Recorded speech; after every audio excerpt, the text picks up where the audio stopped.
Okay, there we go. We can see the numbers are going up straight away. So hi everybody, good evening. Thank you so much for joining us today. I'm at the end of a long, hard week, no doubt, and a long, hard day of teaching. My name is Alex Warren from National Geographic Learning, and I'm the Senior ELT Academic Consultant. And I'll be giving today's presentation. And alongside me, just at the start, we have Tiona. I'm not going to try and pronounce your surname, Tiona. I'll let you introduce yourself very quickly. Yeah, thank you, Alex. Hello, everyone. Thank you for joining us today. It's nice to see so many teachers online today. So we have over 1,000 registrations, and it's a great number for Georgia. Thank you for this high interest and your time. Most of you probably know Alex Warren from National Geographic Learning, and today he will focus on interesting topics such as blended learning and flipped classroom model. Thank you, Alex, for this opportunity and for supporting Georgian teachers. I'm sure you enjoy this webinar. Good luck. Thank you, Tiona. We're just going to wait another 30 seconds or so just while we wait for more people to arrive. And while we're waiting for that, just to let you know that it will be an interactive session. So most of you have found the chat box already, which is great, but please do use the chat box as opposed to the Q&A for general talking. And also make sure that you are sending your message to everyone and not just the hosts and the panelists, okay? That way everybody can be part and everybody can see your comments, really important. Other kind of housekeeping to let you know of, if at any point you are having issues with seeing the slides, with the internet connection, our general advice is to log out of the Zoom and then to log back in using the same link. And 95% of the time that solves the problem. And then the final thing to mention is certificates, because I know how important certificates are to you all. All attendees will get a certificate, and this will be sent out next week by the team at English Book Education, okay? It being Friday evening, they've got homes to go to as well, so they will be doing that next week. Although you will get an automated email from Zoom tomorrow at this exact time, which will have a link to the webinar recording. So if you aren't able to watch the whole session, that's okay. You will be sent a recording as well. Okay, so we're up to over 150. So let's, I think, make a start. And to do that, I need to start sharing my screen. And there we all go. Hopefully we can all see that okay. Do that. Perfect. So just let me know in the chat box that you can all see that absolutely fine, and we'll make a start. Okay, good. A few thumbs up there. Perfect.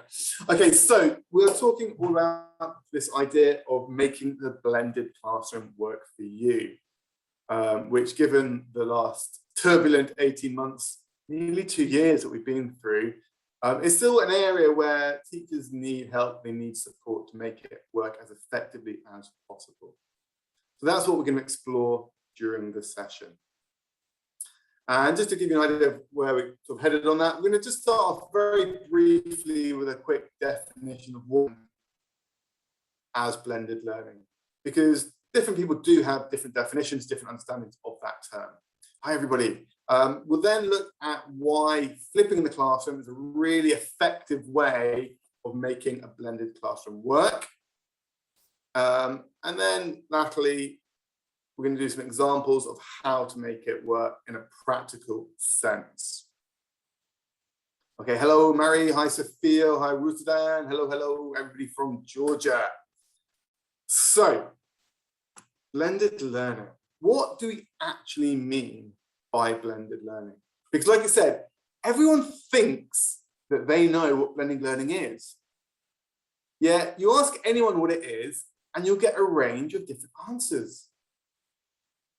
And this only serves to highlight the fact that it means different things to different people.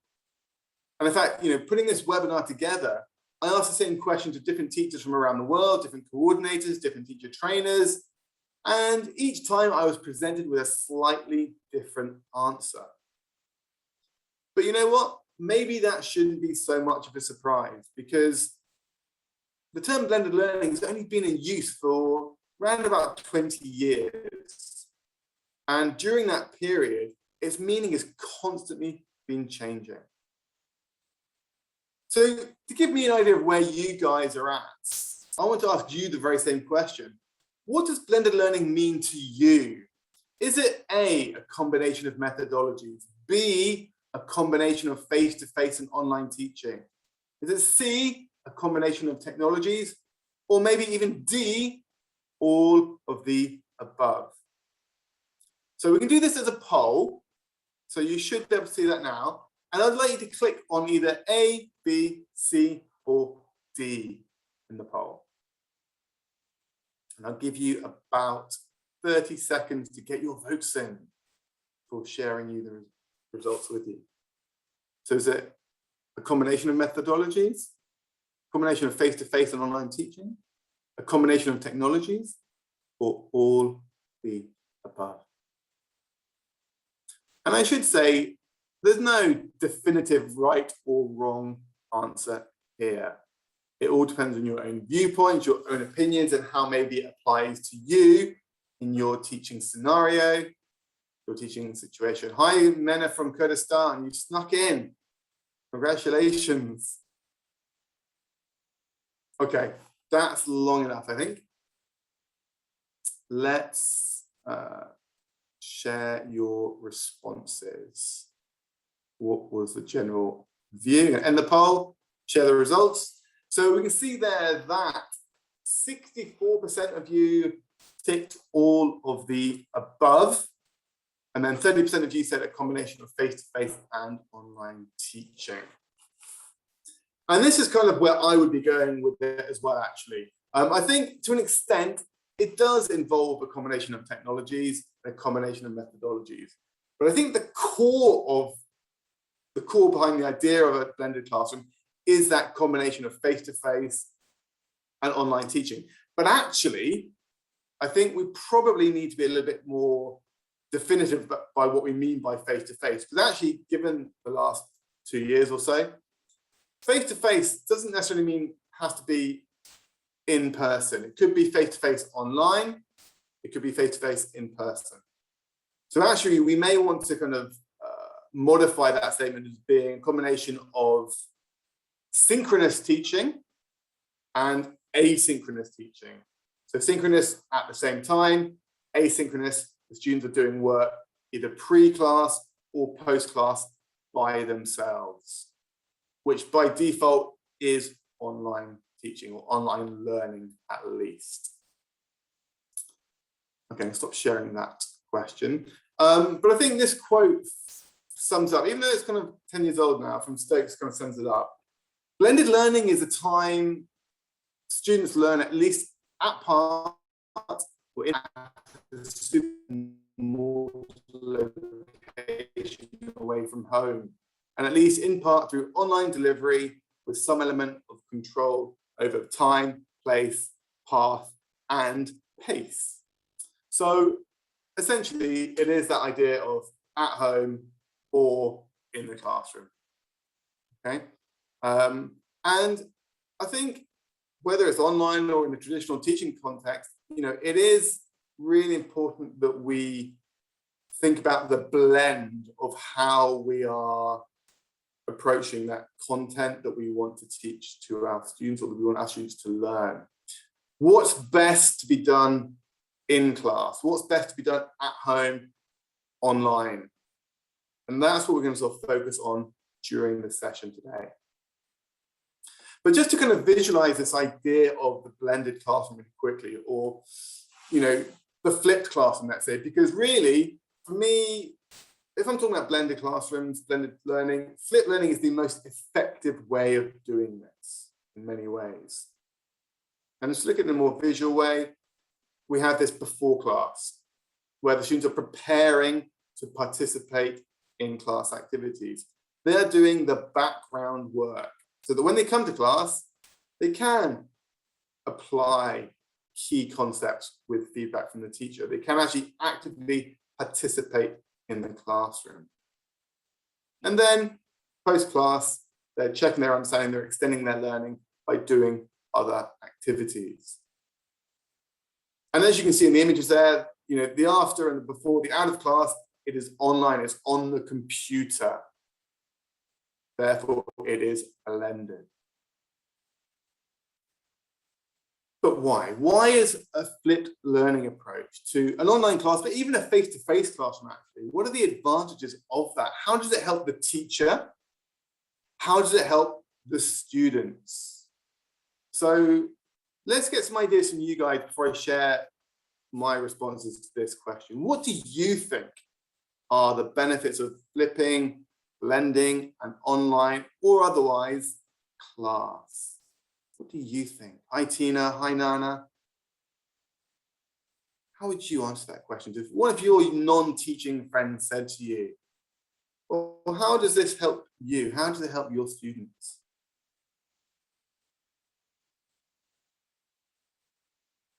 What would be your response?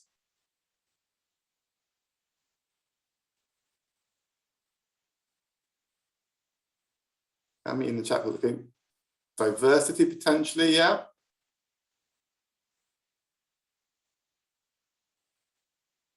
More different possibilities to learn. Good, thank you. I'm not sure the name is there. See things, other perspectives, less worrying, more informed students, time, absolutely. Numerous materials, flexibility, good Maya. More time, good Nathia. Saves time, more time, okay, good. Let's go through my responses to this question. Some of which are the same, I should say. So first of all, we have to think about the students, and actually it offers a more personalized learning experience for them. Because as students, they're all different. They all learn at different paces, right? So with a different level of understanding, they'll have different ability.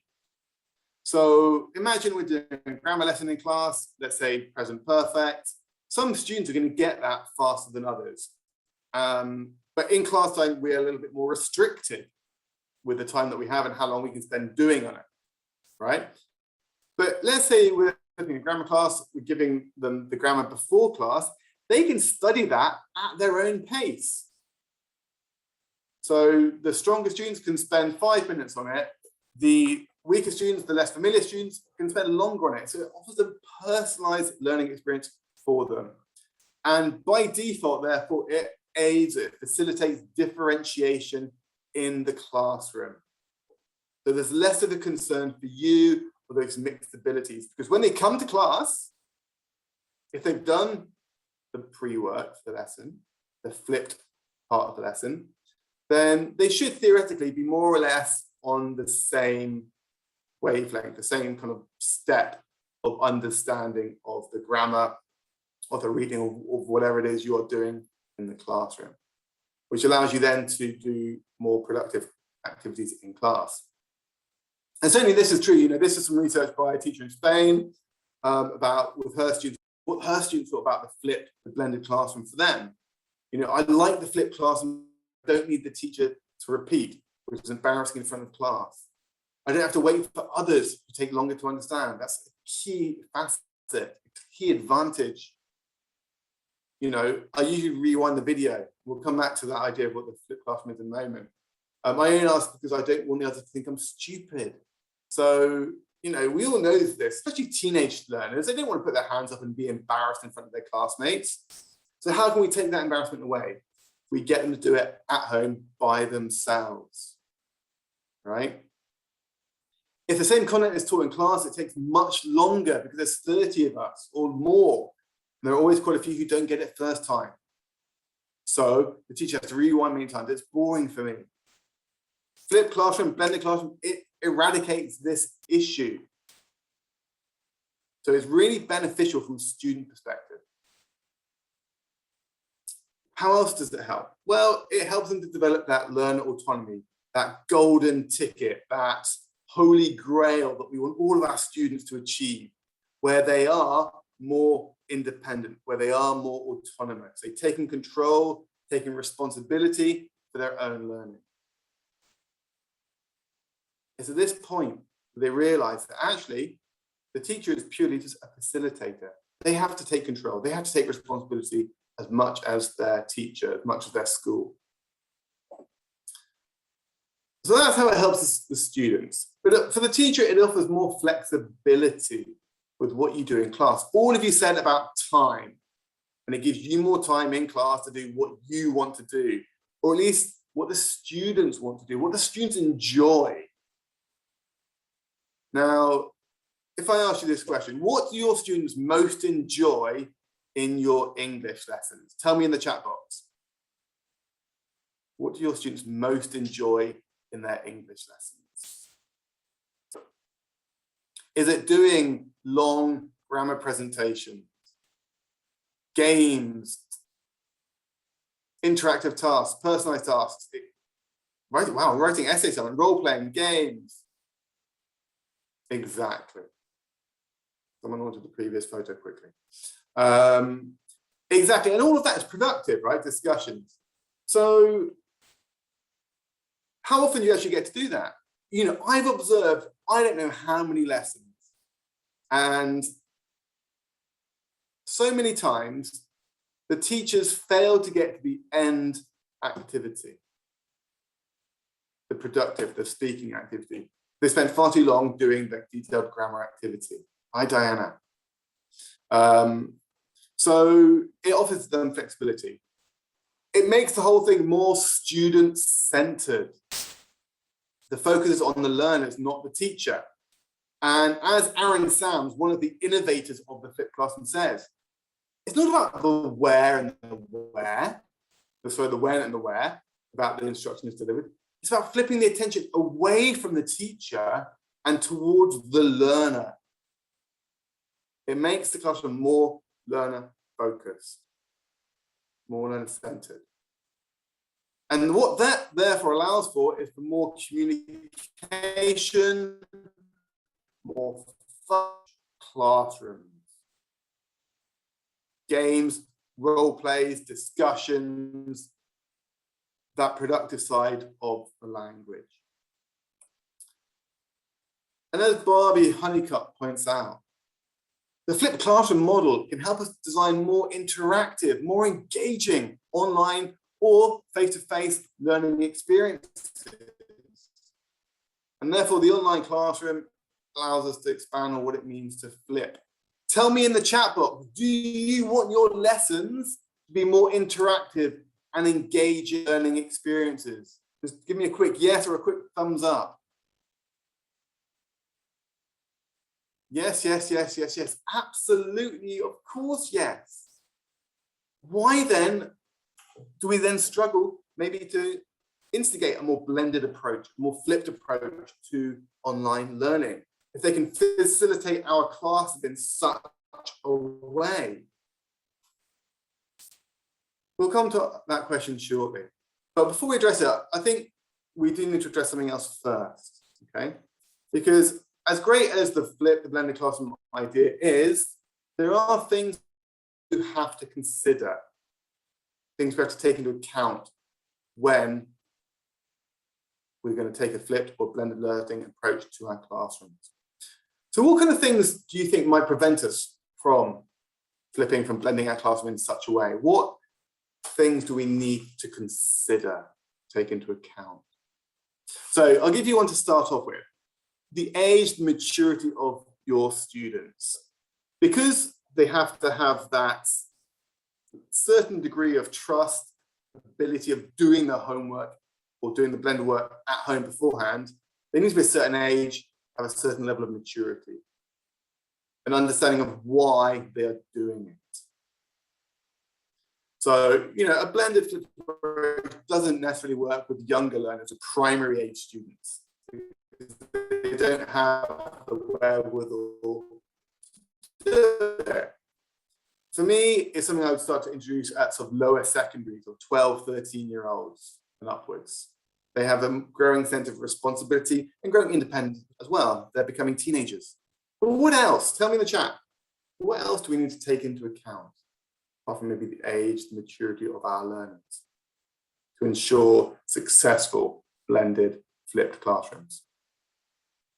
Yeah, perfect, Sophia. Absolutely right. Level of students. You know, stronger students are going to be more apt, more able to do this. Weaker students, less able. That's not to say you couldn't do it with a group of A1 plus elementary students, but you would have to be more careful about what you are flipping out of the classroom. But yeah, certainly level is an important consideration alongside age. I think also the amount of teacher support needed within the lesson. So it very much depends what the focus of the lesson is and how much help, how much support they need from the students, or from the teacher is needed. And that kind of goes to an extent with the level of the learners. If it's a reading lesson, if it's a listening lesson, if it's a video lesson, how long is that text? If it's really long and it's going to take them a long time to read, or if it's a long listening or a long video, you don't want to waste 10 minutes of your lesson doing something passively, independently for the learners, right? It takes up too much of a chunk of your lesson. But if it's a short text, it's going to be quicker. And that also links, of course, to the length of your lesson. Now, generally speaking, around the world, lessons are around about 40, 45 minutes long. But you take 5 minutes away for students being late for class. 5 minutes off at the end when you're kind of doing feedback, whatever it might be. So in reality, you might only have 30 minutes of your lesson. And if 10 minutes of it spent just doing a reading, that's not an effective use of your time.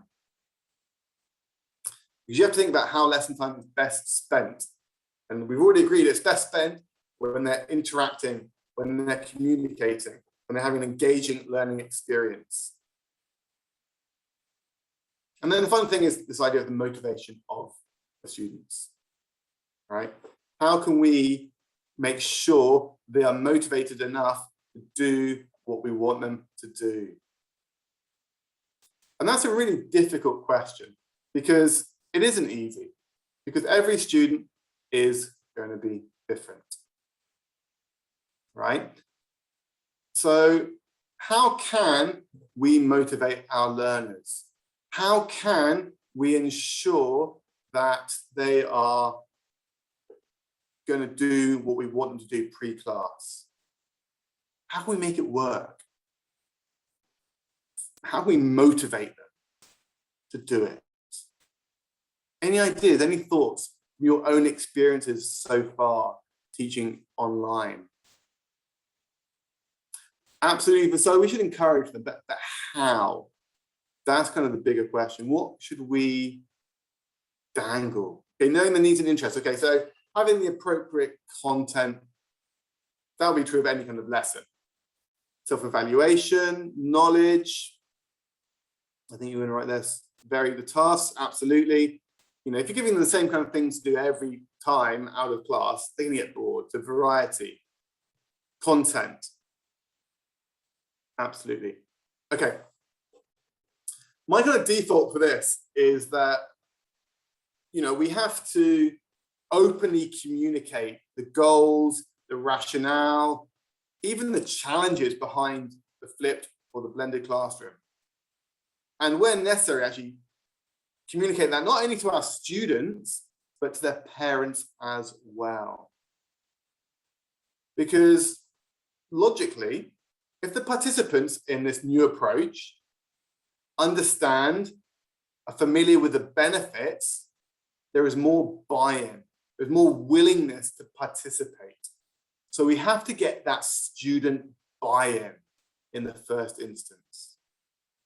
And not getting that buy-in from your learners would prove to be an obstacle to the success of a blended, flipped classroom. And actually, some really interesting research from the United States. They did a survey whereby they discovered that students would much prefer to be in a flipped classroom than a passive class. In fact, they did a survey, I think it's 2,400 students participated in the survey, and the vast majority indicated that they'd rather be in that flipped classroom. Therefore, we have to celebrate it. We have to embrace it and share with our learners why it makes sense. How is it going to help them? That's the kind of thing we have to think about, right? So show them. If you do this, if you participate outside of class, it's going to help you because it offers a more personalized learning experience. It ensures that you won't come to class, or that you will be able to come to class, and you will be able to contribute. And in turn, you won't lose face. That can be a really powerful driver in a class of teenagers who are extremely self-conscious. Tell them it'll allow them more time in class for things that they enjoy. You told me just now they love role play, discussions, communication. Well, if you want more of this, you're going to have to do a little bit of work before the lesson to facilitate the whole process. Yes, your ear will be sent, as I said at the start. So yeah, you want more of what you enjoy and more of what you like? Well, do this.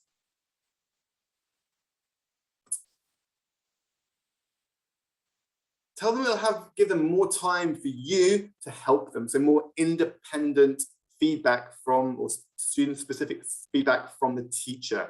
Because you're going to be spending less time at the front of the class teaching. You have more time to monitor, to walk around the class, to listen to students, to give them individual feedback to help them. And the vast majority of the students will appreciate that. And then ultimately tell them that actually research suggests that they're going to be more successful. The research that I've read up on suggests that taking a flipped classroom approach does increase achievement levels. So who doesn't want to be more successful, right? So if you tell students this, right, the reason we're doing a flipped class, the reason we're getting you to do work before class, to help to facilitate the very, very, very limited time we have in our lessons, is to help you do all of this, they're going to do it. Or at least the majority of them are going to do it. But to facilitate all of that, of course, you still need to have the right kind of content, as a couple of you said already. You need the right kind of material that will appeal to learners. It's set up in a way that is high interest, that is easily accessible, that is easy to follow for them. We need to make that process as simple as possible. Okay, that's a really key thing here as well. So the pathway to the flipped classroom. Can they access the materials they need in an easy way? Is it laid out in a way that is interesting, that's going to motivate them? And having the content, having the materials to do that will facilitate the process. So look, let's have a look at this in action. We're going to look at two example lessons. And the first one is a flipped or a blended grammar lesson. Okay? And I'm going to start off with some questions I would like you to answer. So imagine we are going to teach this lesson from an intermediate level course. And it's a grammar lesson all about certainty and possibility using modals of might, must, can't. So the first question I want to ask you is this. What is the purpose? What is the goal of a grammar lesson? Now, not this grammar lesson particularly, but what is the goal? What is the outcome? What is the purpose of any grammar lesson? Tell me in the chat box. Thank you, Ekaterina, to use them in real life, to make students speak and write correctly using that grammar. It's not to learn the grammar. It's not to understand the form, the usage of that grammar. is to be able to use it in a productive way, whether that's written or spoken, but also to let them know in a real life way. How is it going to help them? Which is exactly what you're all saying. So good. So with that in mind, have a look at this lesson. I'm going to zoom in a little bit for you as well to help you see it better. What, in your opinion, is the most important activity in this lesson? I'm going to start off over here.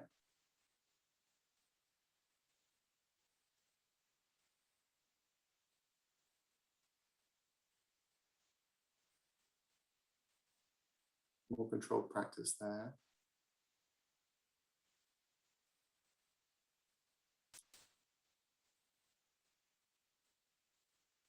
Okay, so just in the chat box, write a number for me. It was number 6 to number 13. Which activity is the most important? Okay, thank you, Nia. Yeah, all of you saying, yeah, 12, 13, perfect. Absolutely right. Without question, these activities are the most important part of the lesson. No question about it. Yet, I'll go back to that illustration I said earlier. I've observed so many lessons where the teacher spent so long on other parts of the lesson, through maybe no fault of their own, but through students, haven't got to this part of the lesson. So no wonder students find grammar lessons boring, because it's just doing control practice and grammar presentations. You can't blame them for that. So we need to find a way of ensuring that we get this part of the lesson, that productive speaking activity. Okay, final question, which we've kind of answered already, therefore, is which part of the lesson do you think is probably the most time consuming?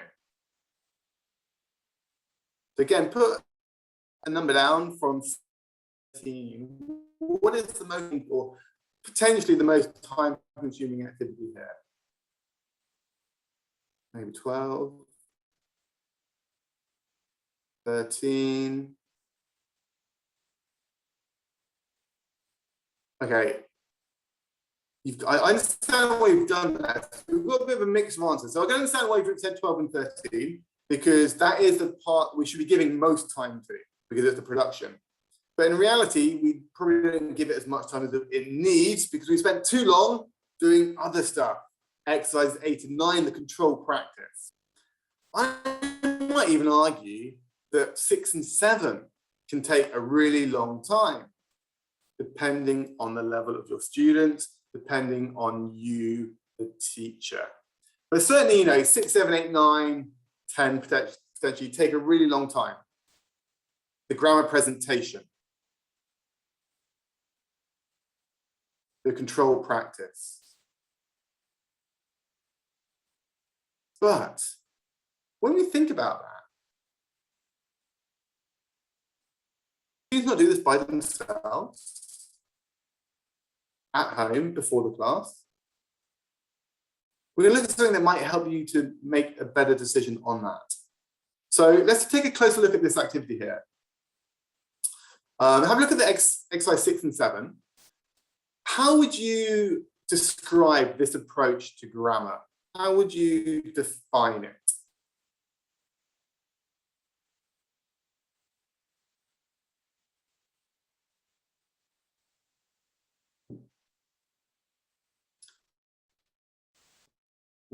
What approach? Okay, it is engaging, centered. It's asking the students to look at the patterns, to choose the option. But what terminology can we use to describe this grammar approach? Okay, yeah, good, Christina. Thank you, Mike. It is inductive. Students are discovering for themselves.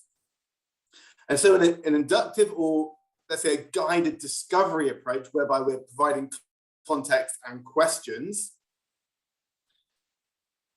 with students doing themselves, it is student-led.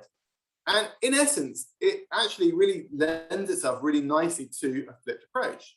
Because after all, in class, they would be doing this by themselves before you do your grammar presentation. So what difference does it make if you get them to do this activity outside of class before they come to it. We're not doing that much difference. It's just doing it in class or out of class. They're still at the center of the learning, right? So imagine that you've done this in class. What would you usually do next? So you've got your students, they've done this guided discovery activity. What do you do next? What will be your next step of the lesson? Okay, you go straight to the practice, maybe.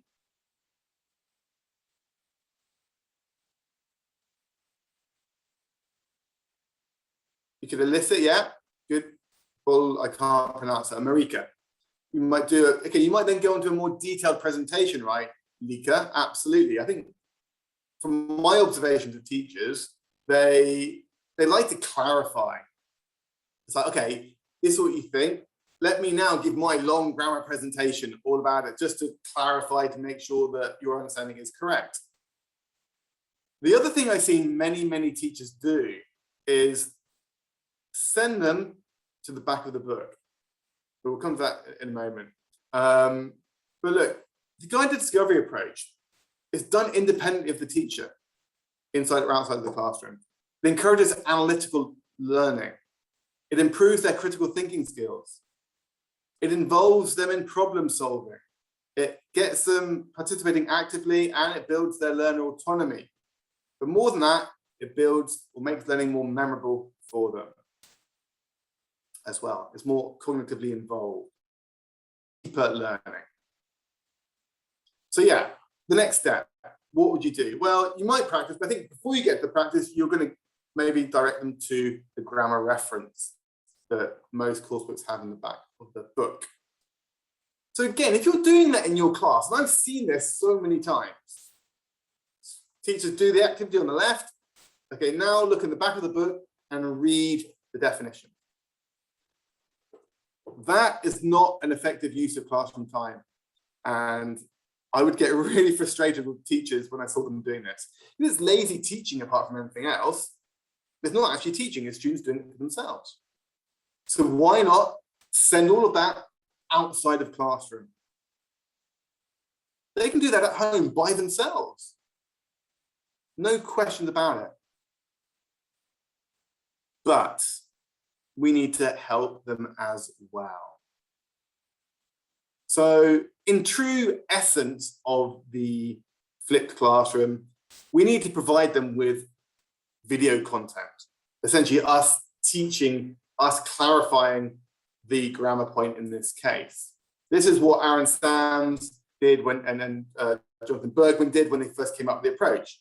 They did it for students who missed their classes, they recorded their lessons and shared it with their students. And nowadays we can do that so easily, recording ourselves on Zoom, on Microsoft Teams, on Screencast-O-Matic, whichever platform you use.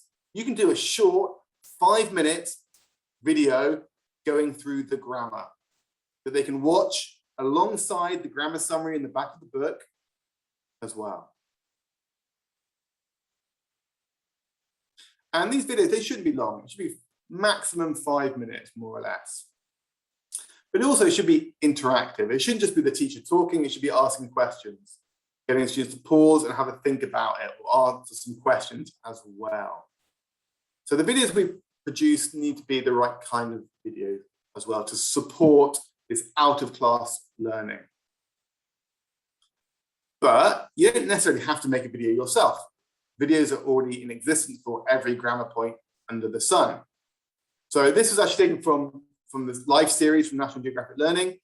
With our online workbook, you have these grammar videos introducing the grammar to the learners. They can do this outside of class time. You can go to YouTube and find your own videos, or find videos that are introducing these modal verbs or whatever it is that you are teaching them. Share that link to them. So outside the classroom, they are doing the inductive guided discovery activity. They're doing or reading the grammar summary. They're watching a video either by you or by someone else. And then, guess what else they can do at home by themselves? Because at school, in the classroom, they would be doing it by themselves. They would be doing the controlled practice. Controlled practice is not interactive, it's not communicative, apart from when we get them to check in pairs at the end of the activity. So again, get them to do this outside of class, before the lesson. You've given them all the content initially, the video, the inductive discovery, the grammar summary, so they are understanding. They can then put that understanding into practice. Okay?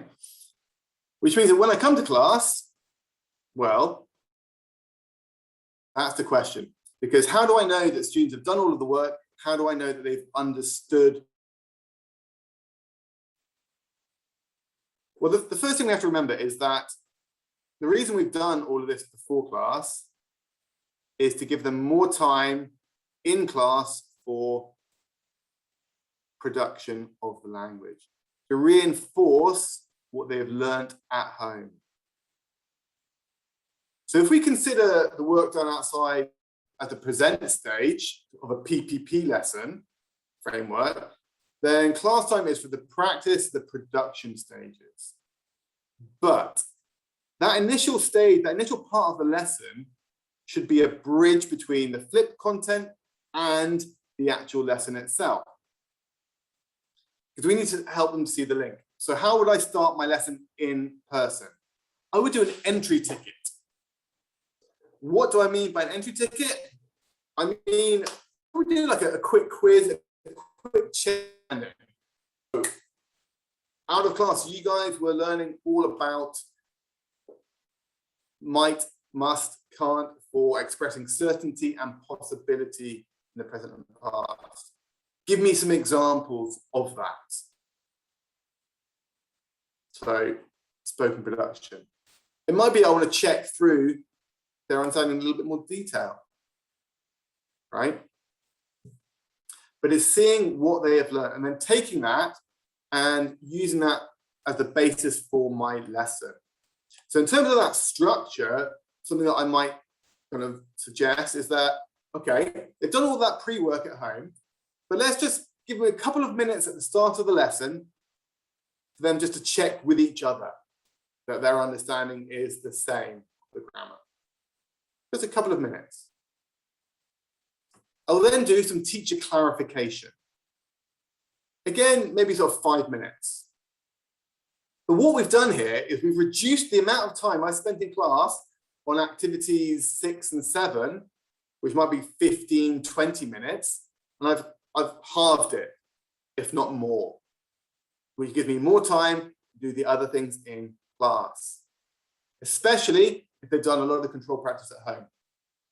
Now you can see on this page here, exercise 8, exercise 9, exercise 10, they are all controlled practice. Again, I've observed teachers religiously doing every single control practice in the book. So the activities on the page, plus photocopyable controlled practice activities, plus controlled activities from the back of the book. So by the end of the lesson, they've done 7 or 8 controlled practice activities. Boring. Just because they're there in the book doesn't mean you need to do all of them. Maybe just 1 or 2. Remember, the whole purpose of this is to give them more time to do those final activities, the freer practice. So yeah, in class, I will do a quick peer teach, a quick teacher clarification. I might do one of those controlled practice activities. But because it's done all that pre-work, that should go through much, much faster. It gives me more time for freer practice, for communicative practice activities. Okay? But what's really, really important here, and I'd say is crucial, the crucial final piece of the puzzle is what we do while they are doing these activities. Because is it good to do this just once? Work in pairs, do the activity. Is that what you do? Just do it one time? Hopefully not, because students need more than one time to do an activity we need to think about repetition, but also the feedback that we give as well is so important. We have to monitor effectively and then provide feedback on task performance. So in a normal classroom, you might only get to do this one time because you've run out of time. You spent so long doing the presentation, so long doing all of the controlled practice. So we're alleviating that problem. We're giving more time to do the task more than once. It allows me to give feedback to the students, which means that the second time or even the third time that they do it, they're going to improve each time. But we cannot expect them to improve if they only do it once and we give them the feedback.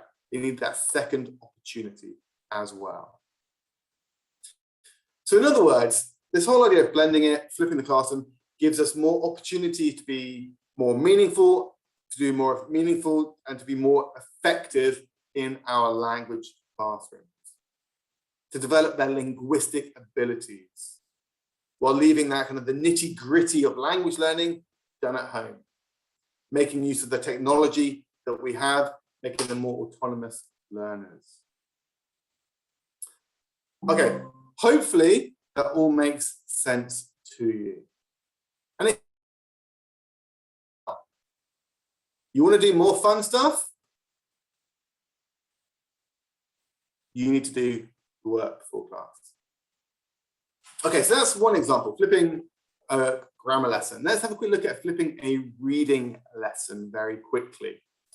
Because generally speaking, and it of course will depend on level, but are your students quick, fluent readers, would you say? Do they all read at the same pace? Tell me in the chat box.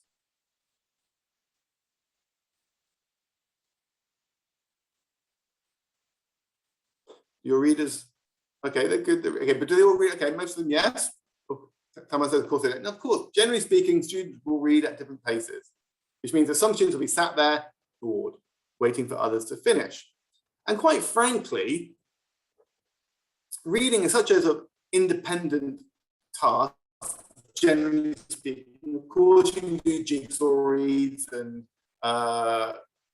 reading dictations and running dictations and stuff. You can do it with it, of course. But the actual process of reading and doing comprehension questions is a very independent thing. It means that there is quiet time in class, which, you know, it's not a bad thing to have a quiet time in class, but you've got to think, what is more effective in my lesson? What do I actually want to practice? Now, fair enough, if you are practicing specific skimming skills or scanning skills or specific reading sub-skills, then you do need to address that in class. But generally speaking, that does not mean the comprehension questions cannot be done at home. And again, it comes back to the idea of differentiation. If students read a text before class and answer the basic comprehension questions, that gives them more time in class for the more interactive activities. So look, imagine we're going to teach this reading lesson in our class. What activities do you think could be moved outside of the classroom? What could they do before the lesson begins? So I'm going to zoom in again quickly for you. So on a piece of paper, just have a make a note of what activities they could do before the lesson. What could they actually do?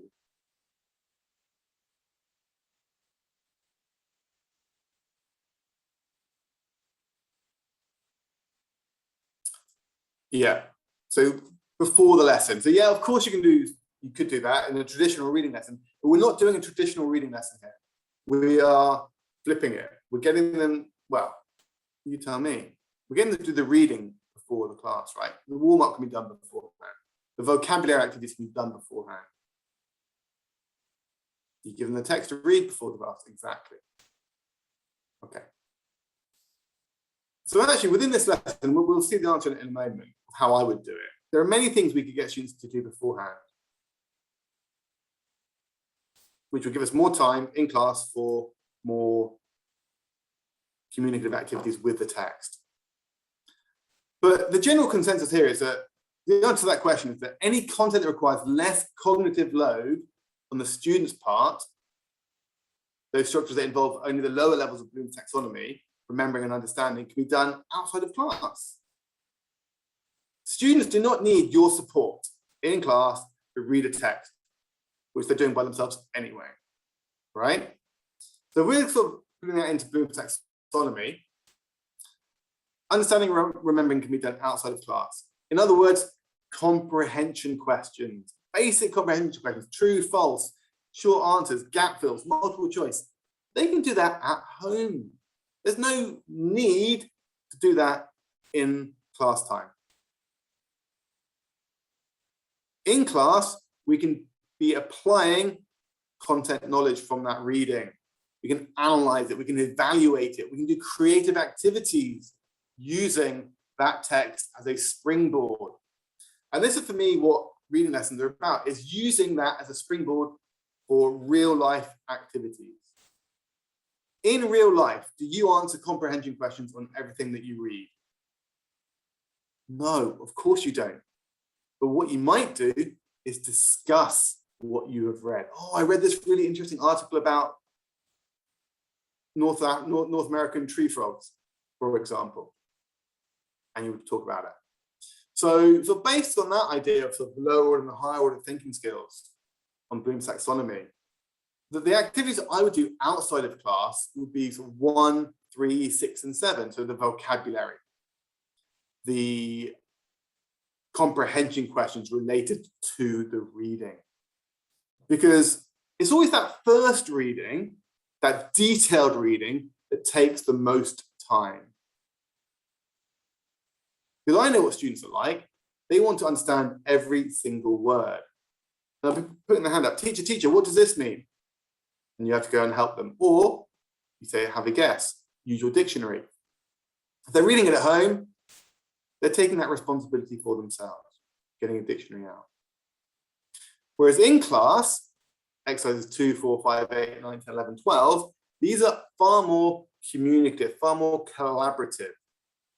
So exercise 2 is practicing that vocabulary in a communicative way. Exercise 4, comparing animals. Exercise 5, discussions, etc., right? But a big kind of key part of this is, okay, that's fine. You've done that outside of class, but how would I start a lesson? Again, slightly with the grammar, I'll just do a quick comprehension check of the article, right? Do a quiz. So I might do that using something like Kahoot, Quizzes, or Socrative. Because I know students like doing these kind of things. They like these activities. But they can only participate if they've read the text before class and done the comprehension questions. So they have to come to class with that existing understanding. And then from there on in, I can focus on what I really want to focus on, productive discussion skills. Someone's asked, are students supposed to retell a text? That is something you could get them to do. You could put them into pairs and get them to, okay, what do you remember about the text? What did you find most interesting about the text? Absolutely, that is something you could do. But it's something I might do later on in the lesson. So, you know, here, exercise 8 and 9 are all about discussion activities. Did you know about the tree octopus beforehand? Which threat do you think is the most serious? What kind of activism do you think are most effective? Should people care about the tree octopus? Why not? These are the kind of critical thinking questions that we would actually do in real life. And it's a cause of great discussion. You put students into groups, they discuss as a group, you do it as an open class debate and discussion, using language from the text, using ideas from the text. Critical thinking is something which needs teacher guidance, and it is a core facet of all National Geographic learning courses. But yeah, we do some comprehension questions, but really, we want them thinking about the text on a deeper level. So here, this particular lesson is all about assessing the information. Do we believe it? Do we trust it?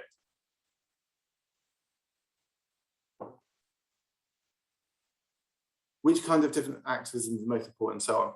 And so there are different types of critical thinking tasks that we can do, right? So I want you to think critically here for a moment. Here is a list of different critical thinking tasks. Or are they? Have a look through the list. Are there any here that you think are not or do not involve critical thinking? Do you think? A number of different critical thinking tasks, but do they all, in your view and opinion, develop critical thinking? Are there any that you think, oh, no, I disagree with that? Yeah, that's exactly what we're talking about, giving the text beforehand. They've read the text at home, because that will give us far more time for these critical thinking, for these discussion, these communicative tasks. That's exactly what we are doing. Because if we were to look at the whole lesson, what takes the longest part of that lesson? The actual reading the text. That takes the longest part, without question. We want more time for critical thinking. And all of these are different kinds of critical thinking activities you could do with your classes. So for example, here we've got an article about a caffeine-fueled world. And the critical thinking activity we have with it is identifying the writer's purpose. Okay, we've not read the text, but what's the purpose of the article? Is it to entertain? Is it to inform? Is it to persuade? And how do you know that? What features help you to understand that? And then discussions. Do you think the writer is successful in his or her purpose? Did you change your ideas about caffeine? In what ways has the article influenced you? These are far more kind of typical questions that you would have in real life. Another example here, again, taken from life upper intermediate. Fact or opinion. Okay, students could do this at home, but I think it needs your guidance as well. Get them to think about why it's a fact or why it's an opinion. But there are many more generic activities we could do. I'm going to run through them very quickly because time is almost up. Ekaterina, 100% it's better to give the text beforehand, sure. So a nice communicative activity I love doing is called 3-2-1. It's a post-reading task and it personalizes the text for the learner.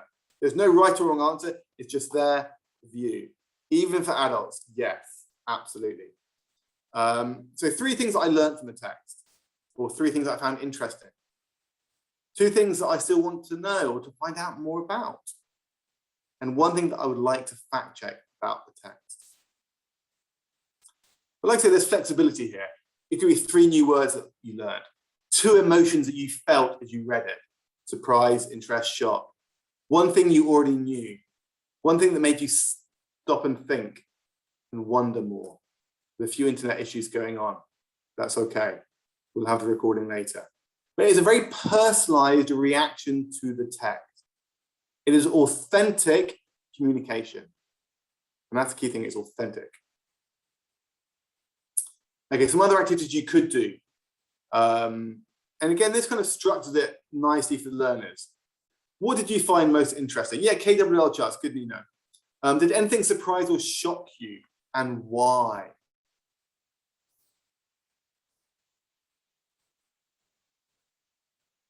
Did anything worry or concern you? Why? Did anything make you stop and think? Why? Was there anything I agreed or disagreed with? Why?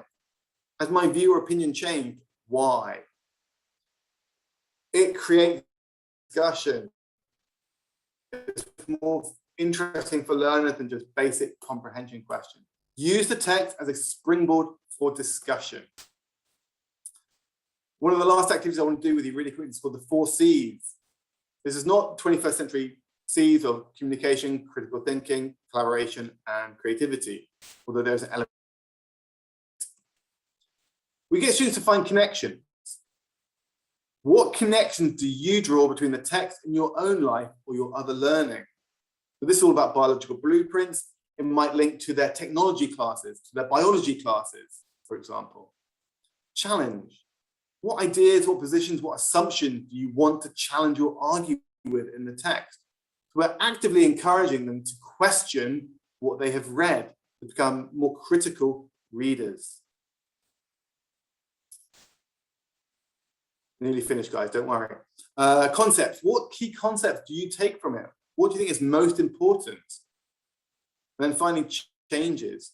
Having read the article, have you changed your view? Have you changed your opinion on the topic?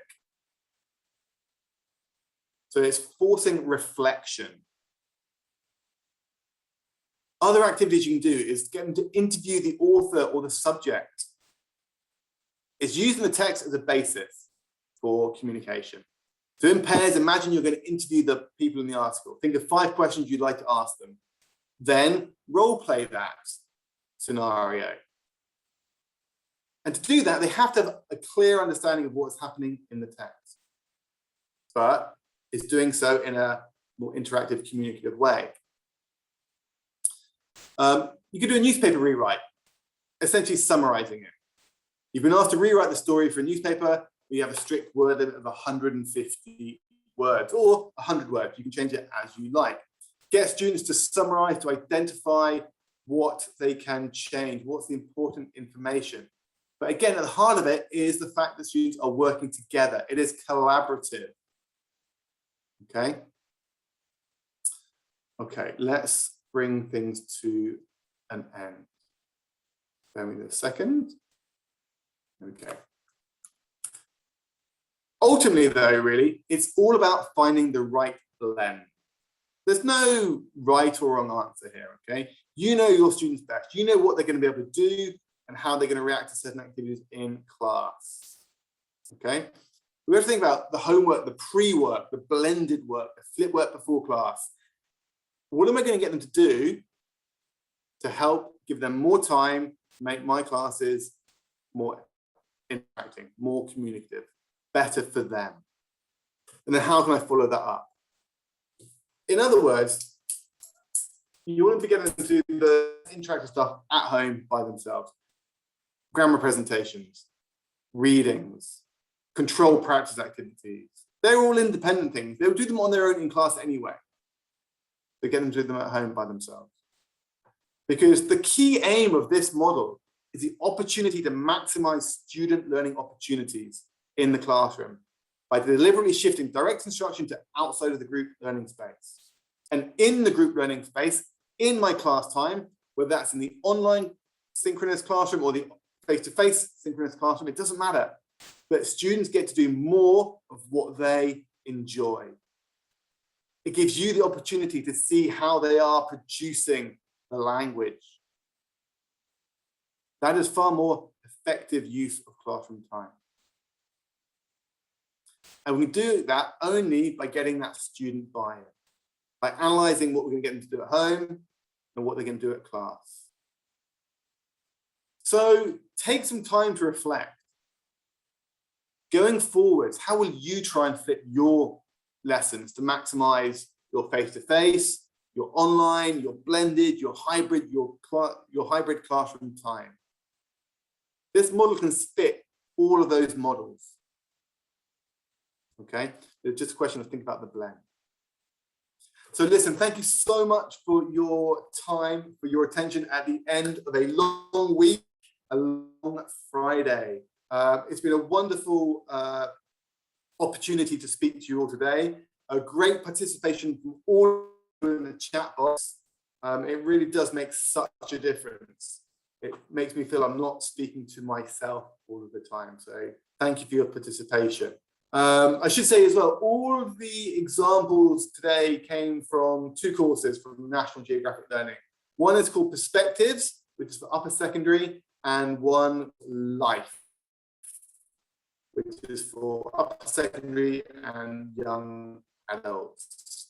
But for more information, you can visit the eltngl.com website, and of course, contact the wonderful You've got their email, you've got the website there for you, okay? But if there are any questions, I'm sort of quite happy to answer any questions for a couple of minutes. So feel free to sort of pop something in the chat box, or indeed in the Q&A box as well. might be a better place for them. And I should just say, like I said at the beginning, you'll be getting an email direct from Zoom tomorrow at this time tomorrow, which will include a link to the recording of the webinar. And then next week, you will receive an email from the team at English Book Education with a copy of the certificate. Okay, so just be aware of that. Okay, Marika asked about past material revision. What do you mean by that, Marika? Can you clarify?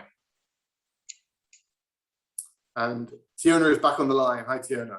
Yeah.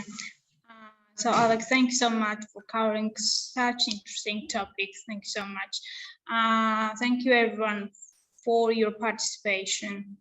As Alex mentioned, you'll get certificates by the end of the next week. Thank you again, and have a nice weekend. Thank you. Bye. Okay, thank you, everybody. And I very much hope I'll be able to visit Georgia in person at some point in 2022. But until then, yeah. Excuse me, stay safe, stay well, and see you soon. Thank you, everybody. Take care. Goodbye.